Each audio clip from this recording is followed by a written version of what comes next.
واحدة تقول اني انا تقدم لي ولد عمي وفرحت يوم تقدم لي ولد عمي.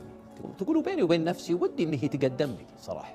خطبني وملكنا والزواج بعد الملكة باسبوعين. استأذن ابوي وقال ودي اكلمها تسمح لي زوجتي.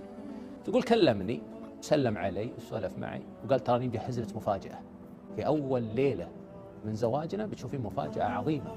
طيب قل لي وش هي؟ قال لا لو قلتها ما صارت مفاجأة. تقول ما عرفت انام ذيك الليلة ومبسوطة بإني بتزوج. تقول لي أختي أنت المفروض إنك تزعلين شوي عشان الناس اللي شافوك بالعرس يقول تبي تفقد أهلها تبي مو بكذا عاد. المهم أعرسوا وزفوهم. هي مركزة في موضوع المفاجأة تبي تعرف بس وش المفاجأة.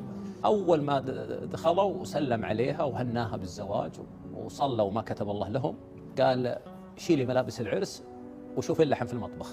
الشباب أخوياي أنا عازمهم جايين هالحين نبي كبسة على كيف جايب لك ترى أغراض السلطة ضبطي لنا كل شيء.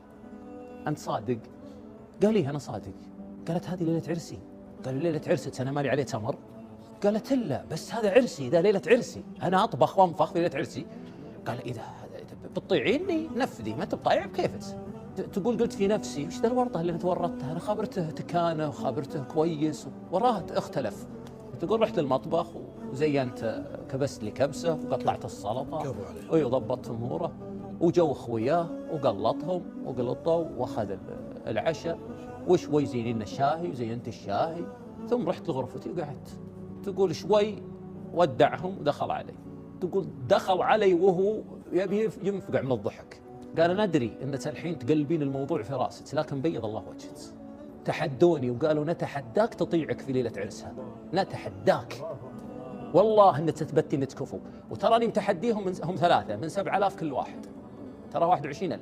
هذه والله انت تاخذينها ما يجيني منها ريال والعذر والسموحة ومشيها لي. قالت تقول وانقلب اللي متربية على احترام الزوج وعلى احترام الأب واللي مدربة على أنها تحترم زوجها وتوقر زوجها بتوقر زوجها. صحيح أنها خضعت لاختبار مفاجئ مثل المدرسين اللي ما كانوا يختبرونها تذكرون قال طلع ورقة اختبار مفاجئ.